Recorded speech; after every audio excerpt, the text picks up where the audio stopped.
Greetings, YouTube. I am Peter, and as you may know, these are my bandmates, Alex and Sam.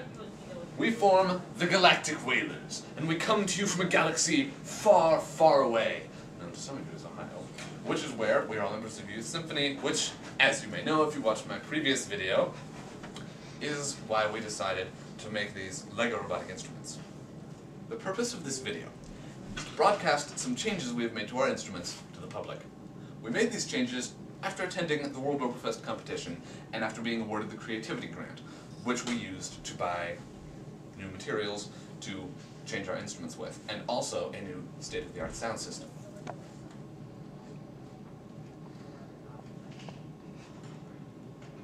Our goal here is to replicate realistic instruments as closely as possible. If you saw the last video of ours, you'll remember that the Technolin uses a tilt sensor on the bow to determine what string, well, string with quotes, it will be playing on, and a rotation sensor to actually play the note.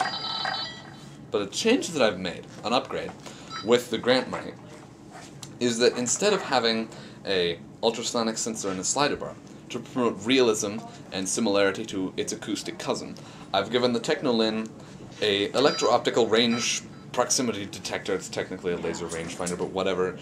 The technical names sound cool, so hey.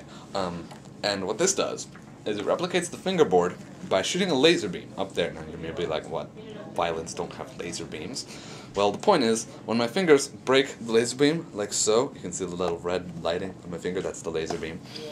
It tells the brain how far or near or whatever my fingers are to play the tone. A more close representation of a real violin. So, without further ado, to explain the changes she made to her instrument, Alex. Hello.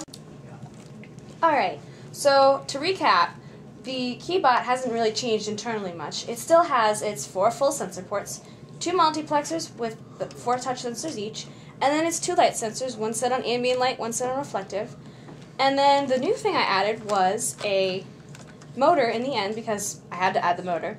So what this does is this, the robot reads the sensor, in the rotation sensor in the motor, so I simply depress the pedal, and it turns the little gear, and then when I depress it, it should go back. Yes, it did. It hasn't been working lately. It's still a little faulty. And what it does is, I can demonstrate for you here. This is it without the pedal. This is with. And it obviously didn't come back up. But yes, that's the whole keybot now. The other thing I would like to explain to you is that we use a complicated mathematical formula to adjust the note range on our instruments, and how that is it's actually the 12th root of 2. Yeah, thank you. To raise a note by an entire octave, you need to multiply it by 2. So, the frequency of the note by 2, excuse me. So, to raise it by a half octave, you have to multiply the frequency by the square root of 2, because the square root of 2 times the square root of 2 is 2. It's not a very clear explanation, but it's complicated. And so, to raise it by a single half step, since we have 12 half steps in an octave, you need to multiply the frequency by the 12th root of 2, which is a very small number, nearing 1. That's beside the point. The final member of our band is Sam. I play the database, as you might already know. This is the beta bass, which uses 4 touch sensors, which are plugged into a multiplexer here, which is an upgrade from the last time that we made a video when I only had 3 touch sensors, 2 of which were actual strings, the others changed what they did. I also use a color sensor, which recognizes the different colors on the neck and uses that information to decide what note to play.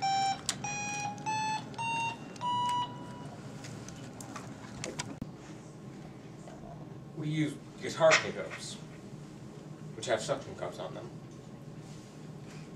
directly over the speakers on the NXTs as the form of microphone that we're using.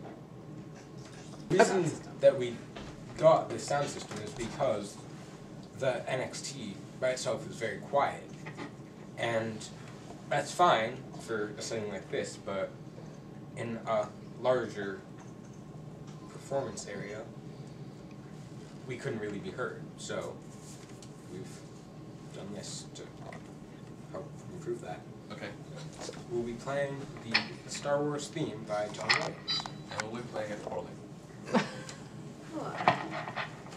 Mediocrely. Mediocre, yeah.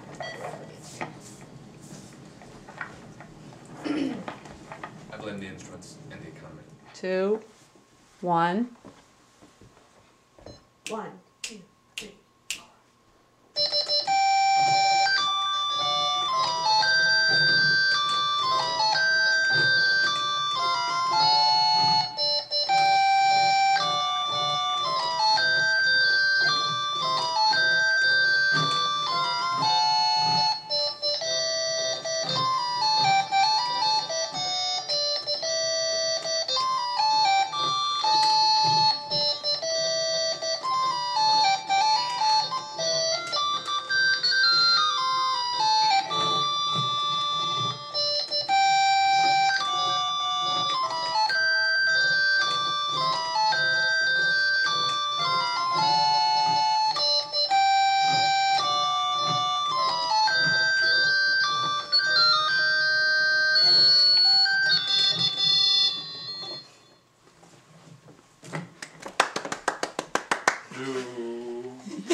So,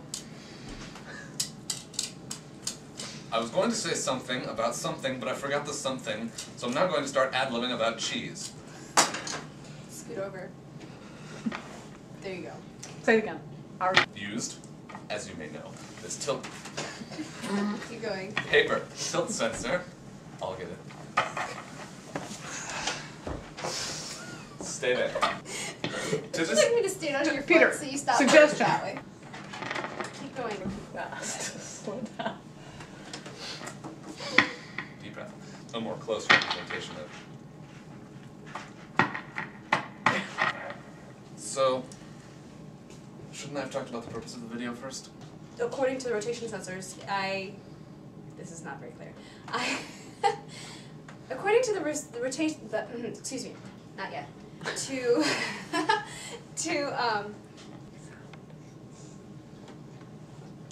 The sound system. Didn't we already do that? Yeah. This.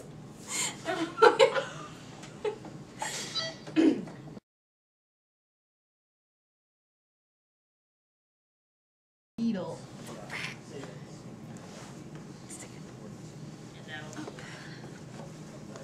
90 degrees would be the best option for getting this into the corner, wouldn't it?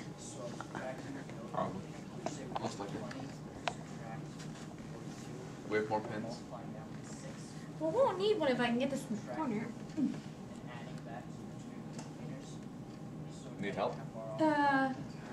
Possibly. Looks like it's in now. Push it and see what happens. Oh wait, I don't need to stand.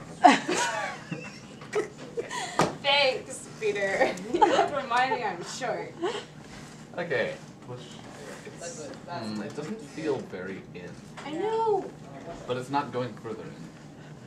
Actually, I tried pulling it out and it doesn't pull out either. Okay, why not? Let's leave it. Sorry, Mrs. Tupper. That's okay. Just stuff the pillows under the chair. We could always just ask them to be quiet for a bit. We could. That would be slightly easier than like sticking. This is so much more fun. Then we can use this sort of drape this over the chair for. I can find out how to get it Open. open. Yes.